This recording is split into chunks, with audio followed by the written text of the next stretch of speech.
영국이 내년 G7 정상회담에 한국을 초대하기로 했다는 제안이 나온 지 며칠이 지났습니다. 내년 일정이고 또 주최국의 당당한 제안인데도 불구하고 일본에서는 연일 한국 반대가 끓어오르고 있습니다. 특히 지난번 트럼프의 제안 때는 트럼프는 설득할 수 있다라는 자신감도 있었고 또 그 당시 독일도 나서서 반대를 했기 때문에 한국 반대가 성공할 수가 있었습니다. 그러나 지금 상황은 주최국 영국이 과감하게 선제 발표를 했고 그 취지에 누구도 반대하지 않고 있기 때문에 당연하게 진행이 되고 있습니다. 그러다 보니 일본에서만 한국은 절대 안 된다 라고 징징거리고 있는 꼴이 되었습니다. 그런데 최근 영국 주재 기자를 통해 G7이 D10으로 변화한다 라는 충격적인 소식을 접했습니다. 전혀 생각하지도 않았던 영국의 속내가 알려지면서 일본이 경악하고 있습니다. 올해 트럼프가 G7 정상회의에 한국, 호주, 러시아, 인도를 초대하겠다는 발표를 했습니다. 그러면서 G11으로 확대하겠다는 표현이 있었기 때문에 일본은 강력하게 반대에 나섰습니다. 명분은 정상회의 멤버를 늘리려면 기존 G7 참가국들의 동의가 필요하다. 국제사회에 당면한 문제를 해결하기 위해서는 주요 국가인 G7 간의 협력과 일치 단결이 중요하다 라면서 신중론을 펼쳤습니다. 그러나 공공연하게 아시아 유일 국가는 일본이다. 한국을 넣으면 북한과 중국을 대변하기 때문에 트럼프의 중국 봉쇄는 물 건너간다. 도리어 G7 회의 내용이 중국으로 흘러들어갈 것이다 라고 강력하게 반대했습니다. 만약에 꼭 초대를 해야 한다면 정식 멤버가 아니라 초청국인 아웃리치의 형태로 초청하는 것은 반대하지 않겠다고 했습니다. 일본 정부는 미국 정부와의 수차에 걸친 협의 과정에서 노골적으로 한국의 초대를 반대한다 라는 의사를 전했고 미국 정부는 트럼프가 최종 결정할 것이다 라면서 공식적인 발표를 미뤄왔습니다. 일본 정부는 한국은 중국의 스파이이다. 많은 사례가 있다. 상당히 위험한 결정이다. 라고 목소리를 높여왔는데 이는 트럼프에게 가장 잘 먹힐 수 있는 주장이기 때문입니다.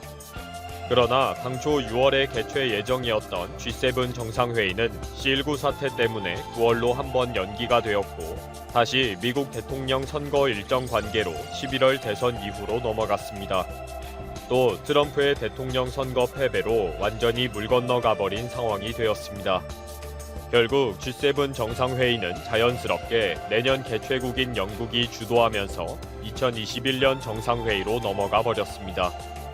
그런데 갑자기 지난 16일 영국이 내년 G7 정상회의에 한국, 인도, 호주를 초대하겠다라고 발표를 했습니다. BBC와 AP통신 등에 따르면 유럽연합에서 이탈한 영국이 한국, 인도, 호주를 G7에 참가시켜 아시아 태평양 지역에 대한 영향력을 확대하는 동시에 자유민주주의권의 연대를 넓혀 패권주의를 강화하는 중국을 견제할 속셈이라고 보도한 것입니다. 영국 정부는 한국, 인도, 호주를 공동의 과제와 가치관을 공유할 수 있는 우호국이라고 설명했습니다. 이 소식이 일본에 알려지면서 또 한국인가 중국의 스파이 한국은 절대 안 된다. G7의 회의 내용은 바로 북한으로 넘어갈 것이다. 라면서 신경질적인 반응을 보이고 있습니다. 이런 와중에 영국에서 들려온 분석 보도가 일본을 충격적으로 몰아가고 있습니다. 일회성 초대가 아니고 일본이 반대한다고 될 수 있는 일이 아니라는 것이 알려진 것입니다. 아무리 우리끼리 투덜거려도 바뀌는 것은 없으니 현실을 인정하고 냉정하게 분석해보자는 보도가 나오면서 뼈를 때렸습니다. 그리고 이것이 일본이 징징거린다고 될 일이 아니라는 것을 명확하게 알아야 된다는 것입니다. 산케이신문 런던 지국장 출신의 프리랜서 기자 기무라 마사토는 영국 현지에서 직접 정확한 사실을 전달해 줍니다. 기무라 마사토는 영국은 상당히 깊은 전략과 논의 과정을 거쳤다 라는 사실을 일본은 알아야 한다고 지적합니다. 지금 영국은 C19의 위기와 유럽연합의 탈퇴로 글로벌 리더십에 깊은 상처를 받고 있다고 전제합니다. 이런 상황에서 영국의 로이드 존슨 총리는 새해 1월 공화국 기념일 행사에 주빈으로 인도를 방문해서 중대한 전략적 관계를 다지기로 합니다. 지난 15일의 발표에서 존슨 총리는 인도 태평양 지역의 주요 플레이어로 인도는 영국의 피로 불가결한 파트너가 되고 있다. 인도는 일자리와 성장을 촉진하며 영국의 안보에 대한 공통의 위협에 맞서서 지구를 보호하기에 협력할 것이다 라고 했습니다. 특히 홍콩의 안전 반환과 함께 끊어진 인도 태평양 지역에서의 영향력을 강화하겠다는 것을 내세우며 한국, 인도, 호주를 초대하겠다는 것입니다. 그러나 단순히 G7에 한국, 인도, 호주를 일회성 초대국으로 초청한 것이 아니라는 것이 밝혀졌습니다. 영국 하원의 의원 그룹인 중국 연구그룹이 최근 발표한 새로운 세계 속에서 민주주의를 지킨다 라는 보고서에서 중국의 영향력에 대항하는 민주주의 10개국의 출범과 단결을 주장하고 나섰다는 것입니다. 이 보고서는 구체적인 방안으로 중국이 세계무역기구의 규범과 국제사회의 기본적인 규범을 어길 경우에는 WTO 회원국으로서의 이익을 누리도록 해서는 안 된다. 적극적으로 WTO의 규칙에 따르는 제재를 부과해야 한다. D10은 DTO를 창설해야 한다. D10은 중국의 무역 관행과 중국 시장에서의 지배가 가져오는 시장의 왜곡을 시정하기 위한 협조를 해야 한다. 중국이 WTO 규칙을 지키지 않으면 D10은 그 규칙 내에서 중국에 대한 관세를 동시에 올리는 방법을 찾아내야 한다 라고 제안하고 있습니다. 기무라 마사토는 이런 상황에서 일본이 무조건 한국의 가입을 반대할 것이 아니라 도리어 한국과의 협력을 만들어 가야 한다 라고 조언하고 있습니다. 사실 영국의 저런 의도와 제안은 한국 정부도 상당히 부담스럽게 여기고 있다는 분석이 나오고 있습니다. D10의 가입 국가로서 반중국 대열에 선다는 것이 한국은 선택하기가 어려워할 것이라는 것입니다. 민주주의 국가로서 D10에 가입해서 국제 질서를 주도적으로 이끌어 간다는 것은 상당히 영예롭고 국익에도 부합하는 것은 분명 맞습니다. 그러나 한국 정부는 중국과의 관계 때문에 깊은 딜레마에 빠져 있다는 보도가 나오고 있습니다. 영국의 명분을 거부할 수도 없고 중국과의 관계를 생각하면 무조건 동조를 할 수 없다는 고민이 한국 정부에서 깊어지고 있습니다. 특히 일본은 한국의 이런 분위기를 지적하면서 한국도 고민하고 있다, 싫어하고 있다 라는 말까지 만들고 있습니다. 섬나라 일본이 가라앉고 있는지는 진지하게 고민하고 대책을 세우지는 않으면서 밤낮으로 한국 반대에만 나서는 일본 정부의 이야기입니다. 현실을 감안해 아베 신조 일본 총리가 인플루엔자 대책 특별조치법에 따른 긴급사태 선언을 빠르면 7일 발령하겠다는 방침을 6일 발표했다. 긴급사태 선언이 발령되면 정부와 지자체가 공식적으로 외출 자제 등을 국민에게 요청할 수 있다. 아베 총리는 또 신종 코로나 경제대책 마련을 위해 과거에 없었던 거대한 규모로 국내 총생산의 20%에 해당하는 사업 규모 108조엔의 대책을 실시하겠다고 밝혔다. 이날 오후 5시 50분쯤 열린 기자회견에서 아베 총리는 긴급사태 선언과 관련해 도쿄와 오사카 등 도시부를 중심으로 감염자가 급증하고 있고 의료 현장에서 위기 상황이 발생한 것을 고려한 것이라며 내일이라도 선언을 발표하겠다고 했다. 이어 사람 간이 접촉을 줄이기 위해 국민에게 지금까지 이상의 협력을 받고 의료 제공 태세를 갖추기 위한 것이라고 배경을 설명했다.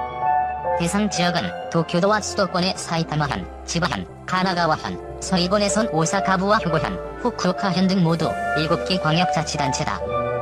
아베 총리는 시행과 관련 일단 1개월을 기준으로 하겠다고 했다. 골든 위크로 불리는 5월 초 대형 연휴가 끝나는 5월 6일까지로 결정될 가능성이 크다. 특별법상 긴급사태 선언은 국민의 생명과 건강에 현저하고 중대한 피해를 초래할 우려가 있고 전국적으로 급속하게 전염병이 번져 국민 생활과 경제에 큰 영향을 미칠 우려가 있을 때 발령된다. 최근 일본에선 연일 신종 코로나 확진자가 급증하고 있어 발령 조건이 충족됐다는 게 일본 정부의 판단이다. 도쿄에서만 4일 118명, 5일 143명으로 총 1000명을 넘어섰고 6일에도 83명이 새롭게 확인됐다. 일본 전체로도 최근 며칠간 꾸준히 300명 이상씩 확진자가 불어나 5일까지 크루즈선 탑승객을 제외하고도 4,000명에 육박했다.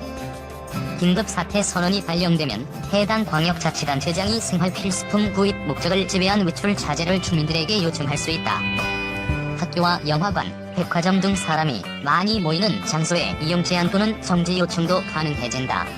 임시 의료 시설 개설을 위해 일부 토지와 건물 소유자의 동의 없이 사용할 수도 있다. 하지만 외출 자제 요청은 강제력이 동반되지 않아 위반 시에도 벌금 등을 부과할 수 없다. 아베 총리는 회견에서 해외와 같은 도시 봉쇄는 없고 할 필요도 없다는 게 전문가들의 의견이라며 전철과 같은 대중교통도 움직이고 슈퍼마켓도 계속 영업을 하는 만큼 해당 지역 주민들께 냉정한 대응을 당부한다고 말했다. 그러면서 경제와 사회 활동을 가능한 한 유지하면서 감염 확대를 방지해 나간다는 일본식 대응 방식엔 변화가 없고 오히려 이를 더 강화하는 것이라고도 했다. 당초 경제적인 타격에 대한 우려로 발령에 소극적이던 아베 총리가 입장을 바꾼 데 대해 도쿄도동에서 의료 제재가 붕괴할 가능성이 있어 선언이 불가피하다고 판단했다. 감염 예방을 위한 국민 의식을 높일 필요가 있기 때문 등의 언론 분석이 나온다.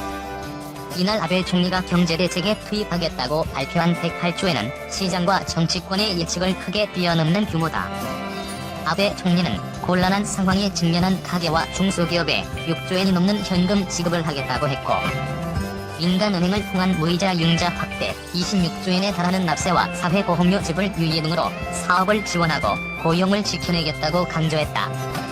군국주의 트라우마에 대재앙과 빈대, 일본은 아직 논쟁 중. 바이러스에 죽임을 당할까, 살아남을까의 역할권을 국가에 전면적으로 맡긴 것인가, 권력은 사람들을 살리기 위해 보이지 않는 정보망으로 감시한다. 사람들은 자기의 생명을 지켜야 한다며 자발적으로 감시에 동의한다. 개인 정보를 통째로 국가에 제공하고 감염자 정보를 공개해온 한국은 코로나에 이긴 듯하지만 지금은 총선고가 한창인 때다. 코로나와의 싸움은 국가의 명령에 복종하는 의무가 아니라 사회의 자유로운 권리다. 도쿄의 신종 코로나 바이러스 감염증 확진자가 하루 3자리에 육박하며 긴장감이 높아진 지난 4일 일본의 유력 신문에 실린 칼럼의 일부다. 코로나와의 전쟁에서 중요한 건 국가의 역할이 아니라 개개인의 각성과 예방 노력이라는 게 글의 취지다. 하지만 칼럼 곳곳에는 국가 주도와 인권 침해 가능성에 대한 경계심이 되어 있다. 또 다른 진보 계열의 유력제는 지난 2일자에서 사람은 자기도 모르는 사이에 당연시한다. 특히 건강과 관련된 이슈에서 권력은 국민을 쉽게 통치할 수 있다. 긴급사태 선언이 포함된 특별법이 불과 3일 만에 처리된 건 야당이 너무 권력을 배려한 것이라는 대학 교수 인터뷰를 한 개면 전체에 소개했다. 도쿄의 감염자는 4일 118명, 5일 143명으로 눈덩이처럼 불어났다. 미국과 유럽의 대재앙이 일본으로 옮겨붙을 것이란 관측이 줄을 잇고 있다. 하지만 일본 사회는 여전히 인권과 전염병 사이에서 논쟁 중이다. 인플루엔자 대책 특별조치법에 기초한 아베 신조 총리의 긴급사태 선언이 초읽기에 돌입한 가운데 논란은 마지막 순간까지 이어지고 있다. 총리가 긴급사태를 선언하면 해당 지역 광역자치단체장은 주민들을 대상으로 외출 자제를 요청할 수 있다. 또 학교나 영화관 등의 사용 정지나 제한을 요청 또는 지시할 수 있다. 의료시설을 만들기 위해 토지와 건물 소유자 동의 없이 사용할 수 있다. 개인의 사적인 권리가 제한당할 수 있지만 외출 자제령의 경우 강제력이 없기 때문에 유럽 국가들처럼 벌금을 부과할 수도 없다. 외출 금지와 사회적 격리, 의료시설 확보는 코로나와의 전쟁에서 필수불가결한 요소지만 일부 국민 사이엔 심리적인 거부감이 여전하다. 일본 유력 일간지의 간부는 과거 전쟁 당시의 경험, 군국주의에 대한 트라우마로 일본 사회는 국가에 강력한 힘을 부여하는 데 대한 저항감이 강하기 때문이라고 말했다.